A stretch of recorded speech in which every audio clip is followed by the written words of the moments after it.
ప్రతి ఆడపిల్లకి పెళ్లి అనేది కల, కానీ యశోదకి పీడకల. తల్లి అవ్వడం అనేది వరం, కానీ యశోదకి అదే శాపం. మన యశోద కథ అక్టోబర్ 6 నుండి మధ్యాహ్నం 3 గంటలకి మీ ఈటీవీలో.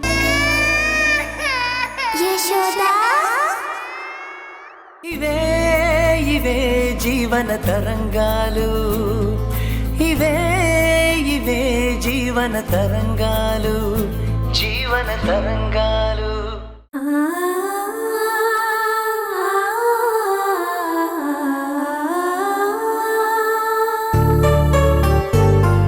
ఇదే కీర్తి పెళ్లి కోసం తెచ్చిన చీర. పెళ్లి జరిగుండుంటే ఈ చీర కూడా తనతో పాటు అత్తారింటికి వెళ్ళి ఉండేది. కానీ దాని తలరాత బాగోలేక పెళ్లి ఆగిపోయింది. ఇంకా ఈ చీర పుట్టింట్లోనే ఉండాల్సిన పరిస్థితి వచ్చింది.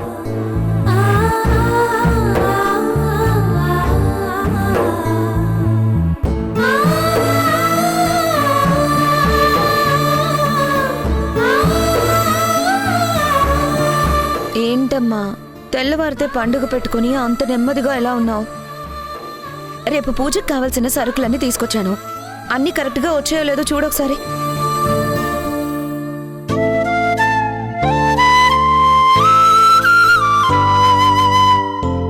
అమ్మా, మళ్ళీ ఈ చీరను బయటికి ఎందుకు తీసావు? కొన్నిటిని పదే పదే గుర్తు చేసుకోకూడదమ్మా, వదిలేయాలి. పండుగ ముందు ఇవన్నీ గుర్తు చేసుకుంటే బాధ తప్ప సంతోషం రాదు. పండగదేముందే, నీ పెళ్లి జరుగుంటే ఈ పాటికి ఇల్లంతా కళకళ్లాడుతూ ఉండేది. అప్పగింతల ఆనంద భాష్పాలతో నిండాల్సిన కళ్ళు సంబంధం పోయింది అన్న బాధతో నీళ్లు నిండాయి. ఈ చీరను నువ్వు పెళ్లికి కట్టుకోవాలని ఎంతో ఆశతో కొన్నాను, కానీ అది కలగానే మిగిలిపోయింది. ఈ చీర కబోర్డ్లో ఉండిపోయింది తప్ప నీ ఒంటి మీదకి చేరలేదు. ఈ చీరను చూసినప్పుడల్లా ప్రతిసారి నీ పెళ్లి ఆగిపోయిందన్న బాధే గుర్తొస్తుంది. అందుకే దీన్ని బయట పడేయాలనుకుంటున్నా. అమ్మా, ఏమొద్దు. ఆ దేవుడు నాకింకా కళ్యాణ ఘడియలు రావాలని రాసిపెట్టలేదు. ఆ సమయం రానప్పుడు ఎన్నెనుకుని ఏం లాభం? ఆ పెళ్లి జరుగుండుంటే ఈ పండుగ మన ఇంట్లో జరుపుకునేదాన్ని కాదు కదమ్మా. నీ కష్టంతో కొన్న చీరది. దీన్ని బయటపడేస్తే నీ కష్టం ఎందుకో పనికి రాకుండా పోయిందని గుర్తొచ్చినప్పుడల్లా మరింత బాధపడతావు. అందుకే ఈ చీరని రేపు పండక్కి నువ్వే కట్టుకో. నేను హ్యాపీగా ఫీల్ అవుతాను, సరేనా? ఈ చీర కట్టుకున్నప్పుడు నీ కళ్ళల్లో సంతోషం చూడాలనుకున్నాను, కానీ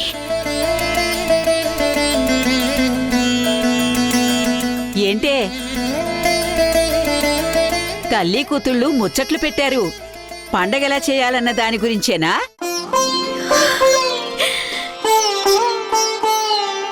అమ్మమ్మా, ఎలా ఉన్నావు అమ్మమ్మా? బాగున్నాను. నీ ఆరోగ్యం ఎలా ఉంది?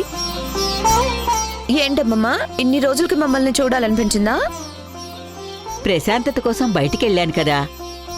ఇంట్లో ఉంటే జరిగినవన్నీ గుర్తు చేసుకుని గుండె బరువెక్కిపోతుంది. అందుకే కొంచెం కనుమరుగున ఉందామని వెళ్ళాను. సర్లే, ఇప్పుడు అవన్నీ తలుచుకుని మనసు బాధ పెట్టుకోవడం దేనికి? పండగ ఏర్పాట్ల గురించి మాట్లాడుకుందాం.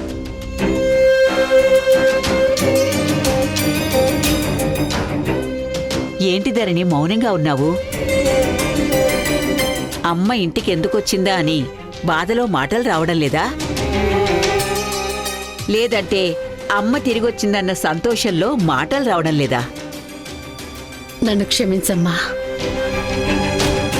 నిన్ను ఇంట్లో నుంచి వెళ్ళిపోమని నేనే అన్నాను కదా.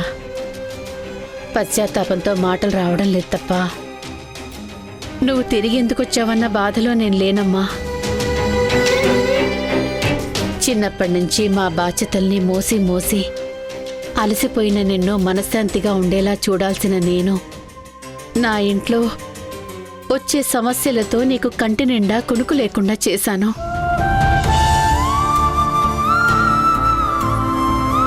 నువ్విక్కడి నుంచి దూరంగా వెళితేనైనా ఈ సమస్యల నుంచి నువ్వు ప్రశాంతంగా ఉంటావని ఒక మంచి ఉద్దేశంతోనే నిన్ను వెళ్ళిపోమ్మన్నానే తప్ప నువ్వు మాకు భారమయ్యావని కాదమ్మా. సర్లే, నీ మనసుని నీ ఉద్దేశాన్ని రెండిటినీ అర్థం చేసుకోగలను. దాని గురించి నువ్వేం బాధపడకు. అయినా నేనేమి ఇక్కడే ఉండిపోవడానికి రాలేదు. నేను చేయాల్సిన పనొకటి మిగిలింది. అది పూర్తి చేసి తిరిగి ఆశ్రమానికి వెళ్ళిపోతాను. నువ్వు అనుకున్న పని అయ్యాక కూడా ఇక్కడే ఉండిపోవమ్మమ్మా. నీ చేత చివాట్లు తినకపోతే నాకేదో లోటుగా అనిపిస్తుంది. ప్లీజ్ అమ్మమ్మా, నా కోసం ఇక్కడే ఉండిపోవచ్చు కదా. సర్లే, ఆలోచిస్తానులే. నువ్వు పుట్టక ముందు నుంచి ఇప్పటి వరకు ఏ పండగ కూడా ఇంట్లో నేను లేకుండా జరిగిందే లేదు. ఆనవాయితీ ఎందుకు తప్పాలి అని మళ్ళీ తిరిగొచ్చాను. మంచి పని చేసావు. Very good. ఇంకో ముఖ్యమైన విషయం చెప్పాలి ధరణి. నేను ఆశ్రమానికి డొనేషన్ ఇవ్వడానికి ఒక పెద్ద స్వామీజీ వచ్చారు. రేపు ఆయనతో కీర్తి పెళ్లి విషయం గురించి మాట్లాడదాం. ఆ స్వామీజీ మనందరి కష్టాలు పోవాలన్నా, కీర్తి పెళ్లి తొందరగా జరగాలన్నా రేపు దసరా రోజున పూర్ణ కుంభంతో అమ్మవారి గుడికి వెళ్లి నోములు నోచి పూజ చేయమని చెప్పారు.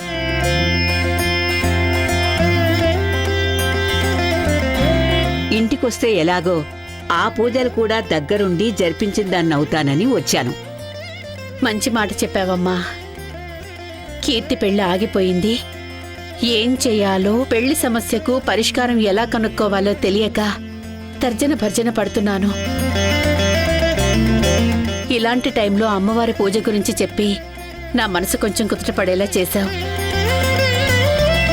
నువ్వు చెప్పినట్టే అమ్మవారికి ఘనంగా పూజ చేద్దామమ్మా. అలాగే నేను వెళ్ళి దీపా మహేష్ వాళ్ళని కూడా రేపటి పూజకి రమ్మని చెప్తాను. అన్నా వదనల్ని పిలుస్తావు సరే, మరి దేవిక పిన్ని వాళ్ళ సంగతి ఏంటి? వాళ్ళని మర్చిపోయావా? అవును, మర్చిపోయాను. ఏంటమ్మా అలా అంటున్నావు? అవునే, మనం పిలిచినప్పుడు నిశ్చితార్థానికి వచ్చుంటే సమస్య ఇంత దూరం వచ్చేదే కాదు. ఇప్పుడు పండక్కి రమ్మని పిలిస్తే మాత్రం కమిషనర్ గారు వస్తారా? ఒకవేళ తనొచ్చినా నాకు మనశ్శాంతిగా ఉంటుందా?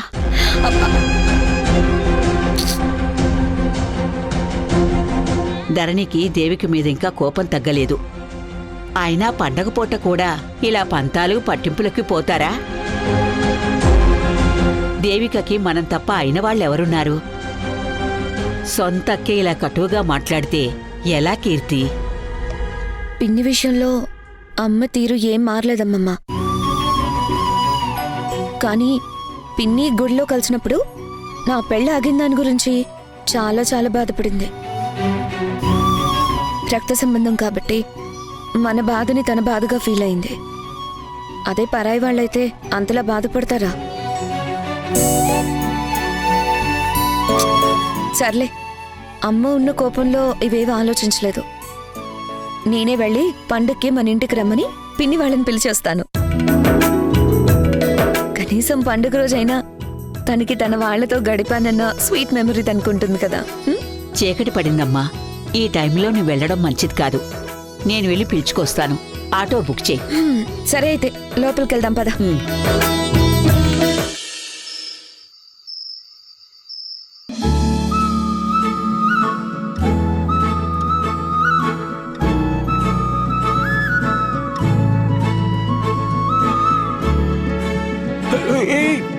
దేవిక చాలు. ఇంత ఫుడ్ తింటే వెయిట్ పెరిగిపోతాను.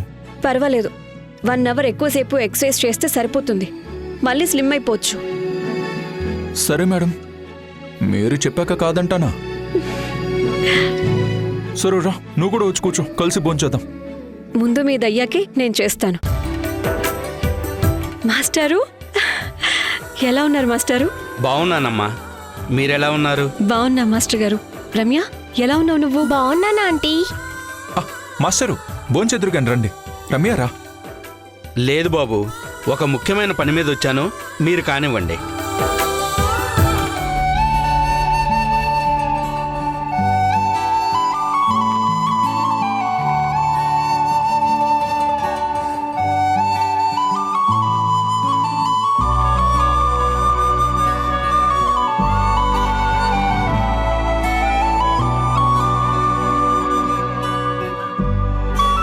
మాస్టర్, బాగున్నారా మాస్టర్? బాగున్నాను బాబు. రమ్య ఎలా ఉన్నావు రమ్య? బాగున్నాను అంకుల్. తీసుకోండి మాస్టారు. కూర్చోమ్మా. చెప్పండి మాస్టారు, ఏదో ముఖ్యమైన పని అన్నారు. మా ఊరిలో దేవీ నవరాత్రులు మొదలయ్యాయమ్మా. ఈసారి ఎన్నడూ లేని విధంగా భారీ ఎత్తున సంబరాలు చేస్తున్నారు. ఈ పండక్కి మీరు కూడా ఉండాలని రమ్య ఒకటే పట్టుపట్టింది.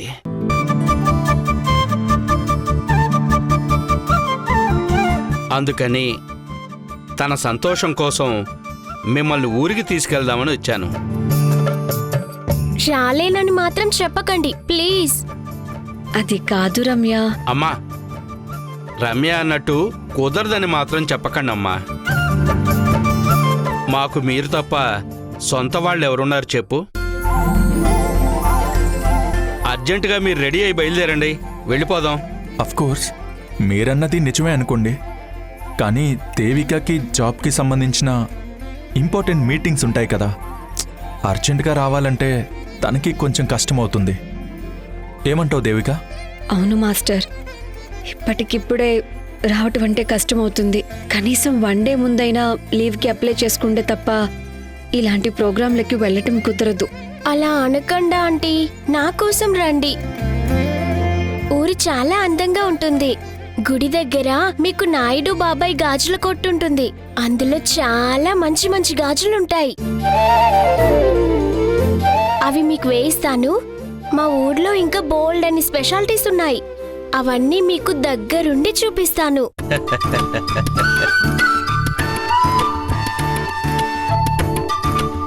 అమ్మా, కాల్ చేయకుండానే వచ్చావేంటి? ముందే చెప్తే కారు తీసుకుని వచ్చేదాని కదా. ఇంతకీ నీ ఆరోగ్యం ఎలా ఉందమ్మా? అంతా ఓకేనా? అత్తయ్య గారు కూర్చోండి. రా కూర్చో.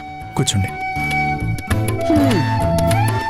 ఇద్దరు కూతుళ్ళున్నా ఒక్కరైనా పండక్కి రమ్మని పిలిచారా?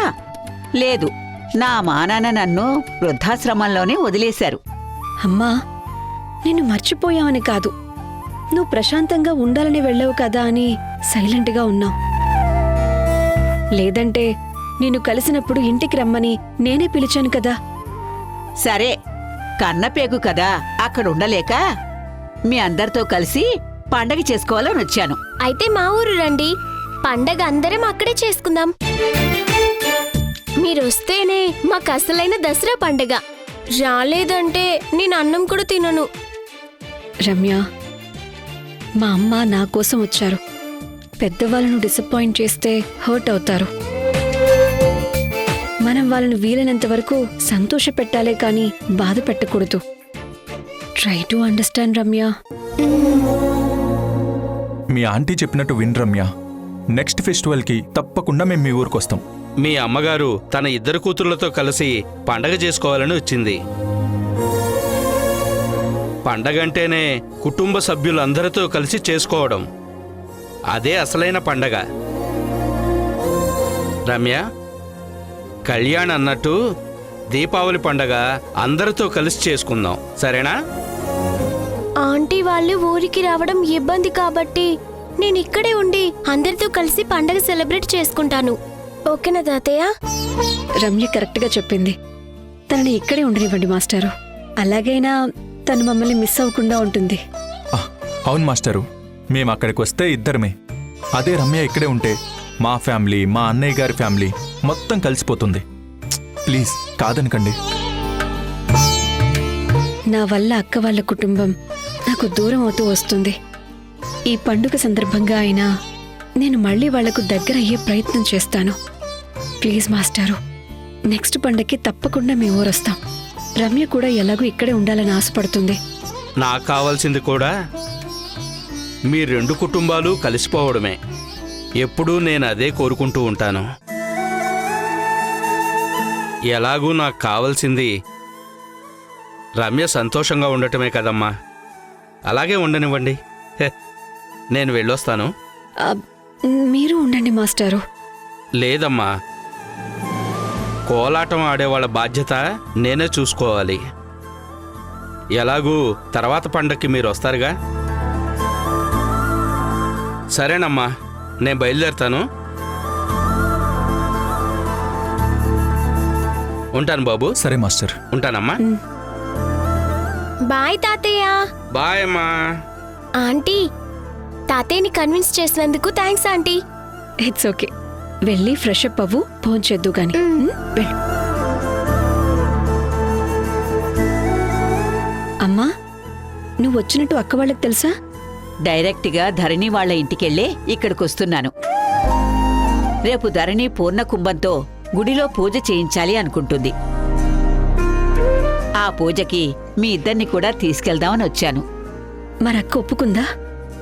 దాని గురించి నీకు తెలిసిందే కదా, ఏది ఒక పట్టాన ఒప్పుకోదు, మొండి మనిషి.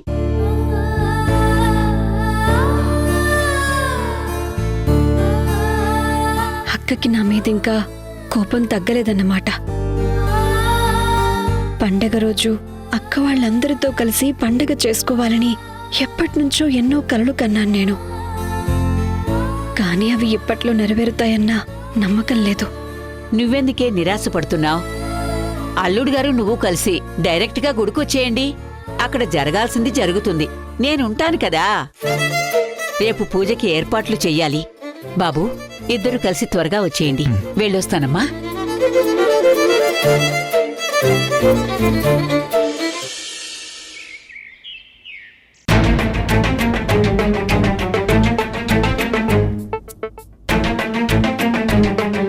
మా అత్తయ్య పండగ కోసం వచ్చింది, నాకు ప్రాణ సంకటం వచ్చేలా చేసింది. గుళ్ళో పూజ చేయాలి, ఆ పూజకి దేవికను కూడా పిలుస్తానని చెప్పి నాకు హై టెన్షన్ పెరిగేలా చేసింది. దేవిక నన్ను చూస్తే అమ్మో, ఆ పోలీసులతో ఎక్కడ అరెస్ట్ చేయిస్తుందోనని నా టెన్షన్ నాది. చేసిన పూజకి ఫలం దక్కించుకోవాలన్న కాన్సెప్ట్ మా అత్తది. పండగ రోజు పెద్ద చిక్కి వచ్చి పడింది. నా బాధ ఎవరితో చెప్పుకోవాలో తెలియచావట్లేదు. నాన్న, బయలుదేరదామా? ఎక్కడికి? పోలీస్ స్టేషన్కా? అదేంటి నాన్న, గుడికి వెళ్దామంటే పోలీస్ స్టేషన్ కంటారేంటి? అదేనమ్మా, నేను గుడికొస్తే అక్కడ దేవిక ఉంటుంది. దేవికను చూస్తే నాకు టెన్షన్తో కాళ్ళు చేతులు ఆడవు. ఎందుకొచ్చిన గొడవ చెప్పు. నన్ను వదిలేయమ్మా, నేను ఇంటి దగ్గరే ఉంటాను. మీరు పూజ చేసి ప్రసాదం తీసుకొస్తే ఇక్కడే తిని తరిస్తాను. నాన్న, ఇప్పుడు నువ్వు ఇలా భయపడి బయటికి రాలేదనుకో, నిజంగానే తప్పు చేసావు అందుకని రాలేదు అనుకుంటారు. నా మాట విని మూడ్ ఆఫ్ చేయకుండా అందరితో కలిసి రా నాన్న. ఓకే, రా పెద్ద. అమ్మా, అది మహేషు, ఆటోలు బుక్ చేసావా? చేశానమ్మమ్మ, బయటే ఉన్నాయి. మీరు కూడా రెడీ అయ్యారేంటి? కొంపదీసి గుడికి రావట్లేదు కదా? గుడికి మన ఫ్యామిలీ మొత్తం వెళ్తున్నాం. నాన్నగారు రాకుండా ఎలా ఉంటారు? ఆయన కూడా మనతో పాటే వస్తున్నారు. నువ్వు అనవసరంగా ఏదో రాద్ధాంతం చేయాలని చూడుకో. నువ్వు అనుకున్నట్టు నేను రాకూడదని అనుకున్నానురా, కానీ కీర్తే వినలేదు. తప్పకుండా రావాల్సిందే అని పట్టుబట్టింది, దాంతో రావాల్సి వస్తుంది. రానంటున్నాడు కదా కీర్తి, ఎందుకు ఫోర్స్ చేసి తీసుకొస్తావు? ఆయన రాకుంటే మనకి ప్రశాంతంగా ఉంటుంది కదా. ఏమండి, ఆయన ఈ ఇంటి పెద్ద, అలా తీసేసినట్టుగా మాట్లాడతారెందుకు? పండగలకొచ్చేదే ఇంట్లో అందరూ కలిసిమెలిసి సంతోషంగా పండగ చేసుకోవాలని. మీరు ఆ అర్థాన్నే చెడగొడుతున్నారు. బామ్మ, మేమీ పండగను ఇలా అందరితో కలిసి సెలబ్రేట్ చేసుకోవడానికి కారణం మీరే. నిన్నటి వరకు మా ఇంటి గృహప్రవేశానికి పిలవలేదు. మీరు కోపంతో మీరంతా మమ్మల్ని దూరం పెడతారేమోనని కలవరపడ్డాను. పండక్కి మమ్మల్ని పిలవరేమోనని టెన్షన్ పడ్డాను. కానీ అత్తయ్య గారొచ్చి మమ్మల్ని పండక్కి పిలిచి ఈ ఆనందంలో మమ్మల్ని కూడా భాగం పంచుకునే అవకాశాన్ని కల్పించారు. మీ అందరికీ చాలా చాలా థ్యాంక్స్. నేను కూడా నీ వయసు దాటి వచ్చాను దీపా. వయసులో ఉన్నప్పుడొచ్చే పంతాలు పట్టింపులు ఎలా ఉంటాయో నేను అర్థం చేసుకోగలను. నువ్వెన్నన్నా సరే మాకు చిన్నపిల్ల కిందే లెక్క. ఆ మాటల్ని మనసులోకి తీసుకోంలే. ఈ ఇంటికి కీర్తి ఎంతో, నువ్వు కూడా అంతే దీపా. ఏదో కోపం వచ్చినప్పుడు రెండు మాటలు అనుకుంటాం. ఆ కోపం అప్పటి వరకే ఉంటుంది కానీ ఎక్కువ కాలం కాదు. థ్యాంక్స్ అత్తయ్య. కీర్తి పెళ్లి తొందరగా జరగాలని, మీరు చేస్తున్న ఈ పూజ ఎలాంటి విఘ్నమూ లేకుండా హ్యాపీగా జరగాలని కోరుకుంటున్నాను. నేను కూడా మాకు పండంటి బిడ్డ పుట్టాలని, ఆయనకి మంచి ఉద్యోగం రావాలని మొక్కుకోవడానికి గుడికొస్తున్నాను. ఆ పెద్దమ్మవారి దయ వల్ల తప్పకుండా అందరి మొక్కులు తీరుతాయి. మళ్ళీ వచ్చే దసరాకి నా మునిమనవణ్ణి ఎత్తుకుని గుడికెళ్తాను.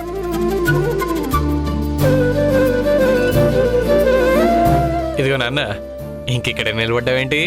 వెళ్ళి దసరా మామూలు వసూలు చేసే గ్రూప్లో చేరొచ్చు కదా. కనీసం మీ ఖర్చులకైనా డబ్బులు వచ్చేవి. దాంతో ఈ బెట్టింగ్ అయినా ఆడొచ్చు. మీ లక్కే బాగుంటే మీ అప్పులన్నీ తీరిపోతాయి. రే, నేను ఆల్రెడీ చచ్చిన పావునరా. నీ మాటలతో మళ్ళీ మళ్ళీ చంపాలని చూడకు. నీలాంటి తండ్రి కడుపున పుట్టినందుకు నేను కూడా తలదించుకోవాల్సి వస్తుంది. ఈ దరిద్రం ఈ పండగైనా పోతే బాగుండు. అన్నయ్య, మిమ్మల్ని పిలిచింది ప్రశాంతంగా భక్తితో పండుగ జరుపుకోవాలని, అంతేకాని ఇలా వచ్చి నాన్నతో గొడవ పడాలని కాదు. ఏంటండి ఇది? మనం ఇక్కడికి గెస్ట్లుగా వచ్చాం. మన లిమిట్స్లో మనం ఉండాలి. ఎప్పుడు ఎక్కడ ఎలా మాట్లాడాలో తెలీదా మీకు? మహేష్, పండగ రోజు కూడా నీ పద్ధతి మార్చుకోవేంట్రా? ఈ పండగ రోజు నుంచైనా మీ తండ్రి కొడుకుల జాతకాలు కూడా మారాలని ఆ దేవతను కోరుకున్నాను. లేనిపోని గొడవలకు పోయి ఉన్న ప్రశాంతతను చెడగొట్టకండి.